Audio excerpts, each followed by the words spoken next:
नमस्कार मंडळी, श्री स्वामी समर्थ. मी संध्या. माझ्या चॅनलमध्ये तुम्हा सर्वांचं खूप खूप मनापासून स्वागत करते. बघा मंडळी, 4 ऑगस्टला आहे आषाढ अमावस्या, ज्याला दीप अमावस्या म्हणतात. तर ही अमावस्या कशी साजरी करायची, या दिवशी दीपपूजन केले जाते, ते कसे करावे, या दिवशी पितरांसाठी एक दिवा लावला जातो. त्याचबरोबर या दिवशी आपल्याला आपल्या मुलांना कणकेचे दिव्याने ओवाळायचे असते, ते का आणि कसे ओवाळायचे. त्याचबरोबर या दिवशी दीपपूजन करताना दिव्यामध्ये आपल्याला एक वस्तू टाकायची आहे, ज्यामुळे आपल्या घरातील सर्व नकारात्मकता सर्व जाऊन आपल्या घरामध्ये सुख समृद्धी नांदत असते.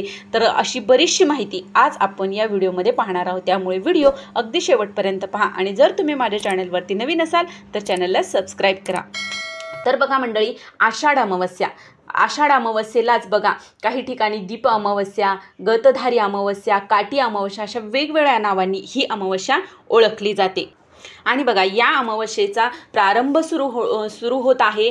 तर ही अमावस्या 3 ऑगस्टला दुपारी 3:51 सुरू होणार आहे आणि अमावस्या संपणार आहे 4 ऑगस्टला दुपारी 4:43 म्हणजे उदयतिथीनुसार अमावस्या ही 4 तारखेचीच धरली जाणार आहे. तर बघा, त्यामुळे आपल्याला जे काही या दिवशी उपाय करायचे आहे, दीपपूजन करायचं आहे, ते देखील आपल्याला 4 तारखेलाच करायचं आहे. तर बघा मंडळी, गरुड पुराणात प्रत्येक अमावस्येला वेगळे वेगळे महत्त्व सांगण्यात आलेले आहे. त्याचप्रमाणे आषाढ अमावस्येला दीपपूजन करण्याचे महत्त्व सांगण्यात आलेले आहे. अनेक ठिकाणी बघा, या दिवशी पितरांचे स्मरण करून त्यांना नैवेद्य देखील दाखवला जातो. त्याचबरोबर त्यांच्या नावाने दान देखील केलं जातं. तर बघा मंडळी, आषाढाच्या शेवटचा दिवस हा खास करून स्वच्छतेचा असतो असं मानलं जातं. कारण बघा, दुसऱ्या दिवशी श्रावण महिना सुरू होतो आणि श्रावण महिना हा व्रत, वैकल्य, धार्मिक विधीसाठी अतिशय महत्त्वाचा असतो. त्यामुळे आषाढाच्या या शेवटच्या दिवशी आपल्या आषाढ अमावस्येला आपल्याला आपलं सर्व घर स्वच्छ करायचं आहे. दिव्यांच्या प्रती या दिवशी कृतज्ञता व्यक्त करण्यासाठी हा दिवस असतो.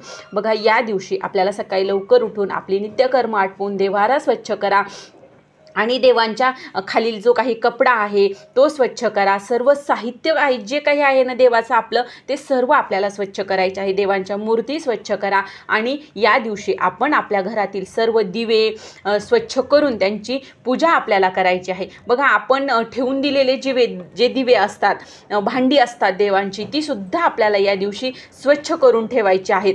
कारण बघा, दुसऱ्या दिवशी श्रावण महिना सुरू होतो आणि या सर्व दिवे किंवा ह्या ज्या वस्तू आहेत देवांच्या, कारण त्या आपल्याला लागत असतात. कारण श्रावण महिन्यामध्ये भरपूर व्रत, वैकल्य असतात आणि त्याची आपल्याला आवश्यकता असते. म्हणून अगोदरच ही सर्व वस्तू ज्या आहेत त्या आपल्याला स्वच्छ करून, धुवून, पुसून आणि वाळवून ठेवायच्या आहेत.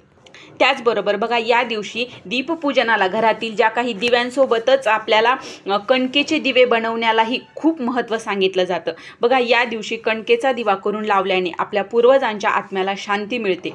या दिवशी घरातील सर्व पितळेची, चांदीची जी काही तुमच्याकडे दिवे वगैरे असते ना, ते स्वच्छ घासून पुसून आपल्याला त्यांचं पूजन करायचं आहे.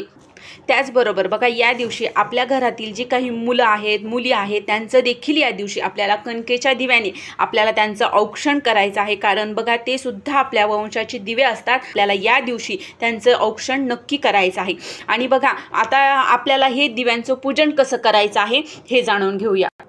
आपल्याला आपल्या घरामध्ये जेवढे काही दिवे आहेत ठेवून दिलेले किंवा वापरातले, ते सर्व दिवे घ्यायचे आहेत. ते अगोदर स्वच्छ करायचे आहेत.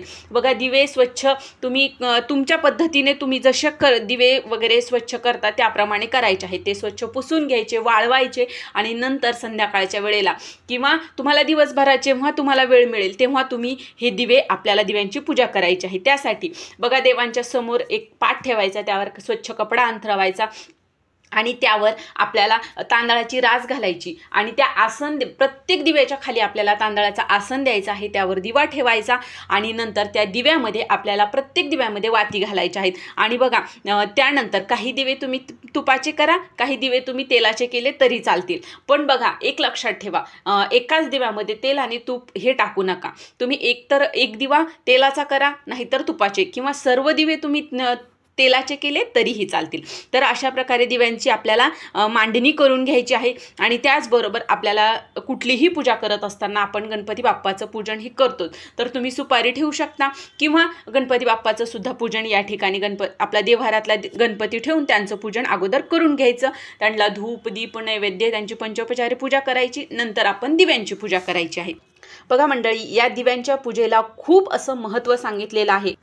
याच्या पूजेमध्ये बघा शक्यतो आघाडा, दुर्वा, पिवळी बाभळीची जी पिवळी फुलं असतात ती आवर्जून वाहिली जातात. त्या बघा या फुलांचा या पूजेमध्ये खूप मान असतो. पर काही ठिकाणी आहेत, काही ठिकाणी नाही आहे. बघा निसर्गाने या दिवसात ज्या गोष्टी आपल्याला दिलेल्या आहेत त्या म्हणजे बघा पावसाळ्यामध्ये आघाडा मिळतो, दुर्वा मिळतात, बाभळीच्या झाडाला बघा फुले आलेली असतात. त्याचबरोबर भरपूर जिथे तुम्हाला कुठेही दुर्वा मिळून जातील. तर या निसर्गाने दिलेल्या गोष्टींचाच या आपल्याला पूजेमध्ये आपल्याला मान असतो आणि ती निसर्गाने दिलेली आपल्याला देणगी आहे. त्यामुळे या दिवशी आवर्जून आपल्याला पूजेमध्ये या गोष्टींचा आपल्याला वापर करायचा आहे. तर बघा त्यानंतर दिवे आपल्याला प्रज्वलित करायचे आहेत आणि प्रज्वलित झाल्याच्या नंतर आपल्याला दिव्यांचं पूजन करायचं आहे. दिव्यांना प्रत्येक दिव्याला तुम्हाला हळद, कुंकू, अक्षदा, फुलं व्हायची आहेत. नंतर ही पूजा झाल्याच्या नंतर आपल्याला नैवेद्य दाखवायचा आहे. आता बघा नैवेद्यामध्ये बऱ्याच ठिकाणी पुरणाचे दिवे करून त्याचा नैवेद्य दाखवला जातो, पुरणाचा. पण तुम्हाला शक्य असेल तर दाखवा, नसतील तर तुम्ही अगदी दूध साखरेचा जरी नैवेद्य दाखवला तरीही चालेल किंवा खडी साखर जरी ठेवली तरीही चालेल. आता बघा ही दिव्यांची पूजा सोबतच आपल्याला कणकेचे दिवे देखील करायचे असतात. आता कणकेच्या दिव्यामध्ये बघा काही ठिकाणी पुरणाचेच दिवे बनवले जातात, तर काही ठिकाणी गूळ आणि गुळाचं पाणी करून ते कणकेमध्ये टाकून त्याचे दिवे केले जातात. बघा प्रत्येक ठिकाणची वेगळी वेगळी पद्धत असते. तुमच्याकडे जसे केले जातात तुम्ही तसे करा किंवा नुसत्या कणकेचे जरी केले तरीही चालतील. फक्त कणिक मळत असताना त्यामध्ये मीठ टाकू नका. नुसते दिवे करायचे आणि नंतर त्या दिव्यांनी आपल्याला सर्व दिवे ओवाळायचे आहेत, नैवेद्य दाखवायचा, आरती करायची. आरती तुम्ही गणपती बाप्पाची करू शकता. अशा प्रकारे आपल्याला दीपपूजन करायचं आहे. आणि त्याचबरोबर याच कणकेच्या दिव्यामध्येच 2 कणकेचे दिवे वेगळे करायचे आणि त्यामध्ये एक दिवा आपल्याला आपल्या पितरांसाठी दक्षिण दिशेला तुम्ही घराच्या बाहेर लावू शकता किंवा जर तुम्हाला नाही शक्य होत तर तुम्ही तुमच्या घरामध्ये दक्षिण दिशेकडे तोंड करून ती वात जी आपण टाकणार आहोत तर ती वातीची ज्योत आपण कधीही बघा दक्षिणेकडे करत नाही, पण या दिवशी आपल्याला दक्षिणेकडे करायची आहे. दक्षिणेकडे आपल्या पितरांचं स्मरण करून आपल्याला तो दिवा तिथे लावायचा आहे. आणि त्याचबरोबर नंतर आपल्या मुलांचं देखील या कणकेच्या दिव्याने आपल्याला औक्षण करायचं आहे. त्यामुळे आपल्या मुलामागे जर काही इडापिडा असेल, त्यांना काही नजर बाधा दोष काही झालेला असेल तर तोही निघून जातो. आता बघा नंतर या कणकेच्या दिव्याचं काय करायचं, तर बघा हे कणकेचे दिवे तुम्ही बऱ्याच ठिकाणी खाल्ले जातात. जर तुम्ही खात असाल तर खा, नाही तर तुम्ही गाईला दिले तरीही चालतील. तर बघा आता आपल्याला एका दिव्यामध्ये आपल्याला एक वस्तू टाकायची आहे. ती वस्तू म्हणजे बघा ती आहे कापूर.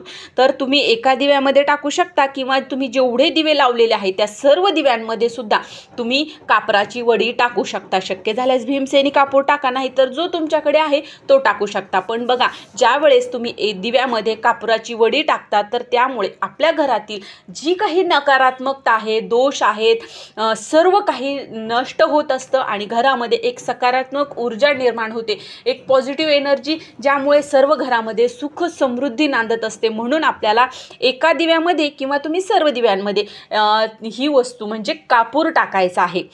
तर बघा मंडळी, चातुर्मासात देव झोपलेले असतात, त्यामुळे आषाढ अमावस्येला वाईट शक्तीचे आक्रमण हे जास्त असते. त्यामुळे आषाढी अमावस्येला दीपपूजन करण्याला विशेष महत्त्व आहे. या पूजनाने देवाला तेजतत्वयुक्त सात्विकता आणि चैतन्य मिळवून त्यांचे वाईट शक्तींच्या आक्रमणांपासून रक्षण होते. म्हणून या दीपपूजन केल्यामुळे घरामध्ये आपल्या धनधान्य लक्ष्मीचा अखंड वास राहत असतो. घरातील इडापिडा टळते. अज्ञानांच्या अंधकार आपल्या घरातून सर्व दूर व्हावा या उद्देशाने दीप अमावस्या साजरी केली जाते. दीप अमावस्येला बघा भगवान शंकर, माता पार्वती आणि कार्तिकेय यांचं देखील पूजन केलं जातं. आणि बघा त्याच्यानंतर अशा प्रकारे आपल्याला पूजा करायची आहे, नैवेद्य दाखवायचा आहे. अशा प्रकारे आपल्याला दीप अमावस्या साजरी करायची आहे. आणि या दिवशी शक्य झाल्यास आपल्याला पिंपळाच्या किंवा तुळशीच्या झाडाला आपल्याला 108 प्रदक्षिणा घालायच्या आहेत. जर पिंपळाच्या झाडाखाली आपल्याला आवर्जून एक दिवा लावायचा आहे. बघा यामुळे घरामध्ये सुख समृद्धी आणि आपल्या पितरांचा आशीर्वाद आपल्यावर राहत असतो। तर अशा प्रकारे आपल्याला दीप अमावस्या साजरी करायची आहे। तर ही छोटीशी माहिती होती जी मला तुमच्यापर्यंत पोहोचवायची होती। जर तुम्हाला हा व्हिडिओ आवडला असेल तर व्हिडिओला लाईक करा, जास्तीत जास्त लोकांपर्यंत हा व्हिडिओ शेअर करा आणि माझ्या चॅनलला सबस्क्राईब करा। श्री स्वामी समर्थ।